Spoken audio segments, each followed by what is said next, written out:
بیاں ہو کی زبان سے مرتبہ خاتون جنت کا کہ بابا ہے محمد مصطفیٰ خاتون جنت کا۔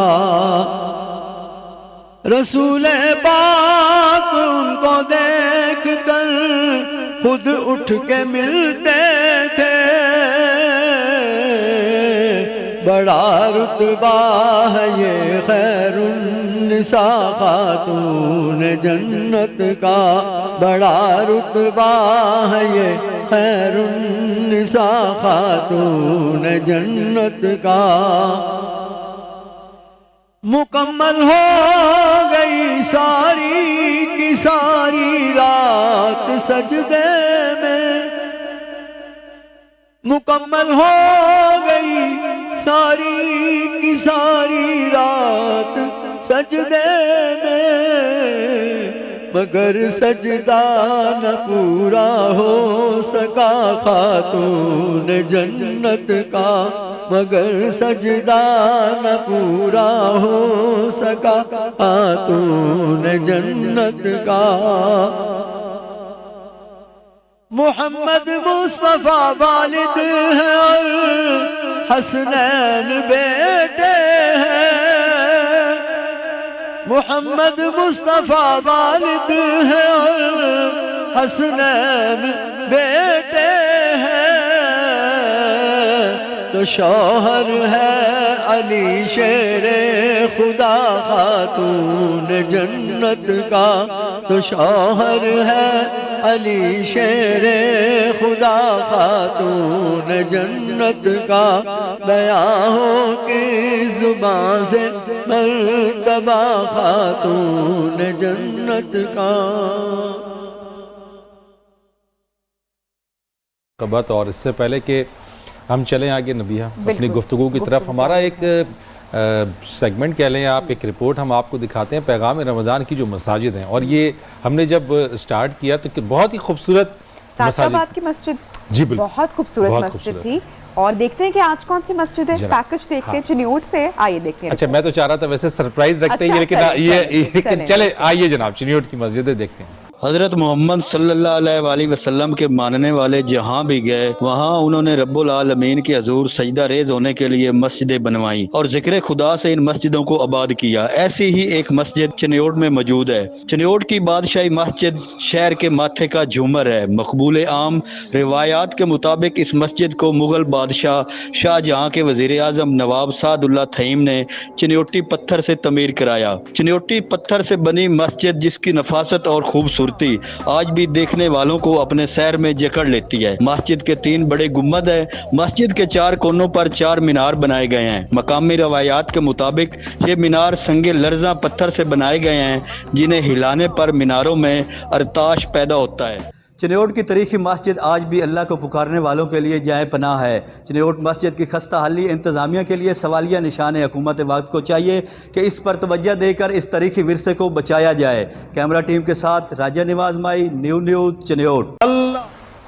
زبردست جناب، اور چنیوٹ سے آپ نے یہ رپورٹ دیکھی، خوبصورت مسجد، اور اگر واقعی بڑی زبردست بات کی رپورٹ ہے کہ اگر حکومت توجہ دے تو ہمارے جو ورثے ہیں یہ محفوظ رہ سکتے ہیں، اور ہمیں میرے خیال سے کہ ہر فرد کی بھی ذمہ داری ہے اس کے اوپر۔ اصل میں بات یہ کہ انڈیویجول تو چلے ٹھیک ہے، لیکن جو خاص طور پہ آپ کی جو وہ چیزیں خاص طور پہ مساجد ہو گئی یا آرکیولوجیکل سائٹس ہو گئی، جو ہسٹوریکل جو چیزیں گورنمنٹ کی توجہ اس لیے بھی کہتے ہیں کیونکہ اصل میں فنڈز وہیں سے آتا ہے، انہوں نے اس چیز کے اوپر چیزیں کرنی ہے، بہتر کرنا ہے، اس چیز کو مینٹیننس کرنی ہے اس چیز کی۔ لیکن دوسری بات میں یہاں پہ اور بھی کہہ دوں کہ خاص طور پہ مساجد تو چلے ٹھیک ہے، لیکن یہ کہ ایسی بہت ساری آرکیولوجیکل سائٹس ہماری ہیں جو کہ ہمارا وہ قومی ورثہ بھی ہے، ہماری ایک عادت ہے، ہم جاتے ہیں اس جگہ کے اوپر ہم دیواروں پہ اپنا نام لکھ دیتے ہیں۔ لکھ دے بھائی، یہ کیا بات ہوئی؟ بڑی آپ کو شوق ہے، آپ لکھیں، قیامت اپنا نام لکھنے کا شوق ہے تو کوئی کام ایسا کر کے نہیں، وہ کام میں بتاتا ہوں آپ کو، اگر آپ کو یہ شوق ہے تو آپ کتاب لکھیے،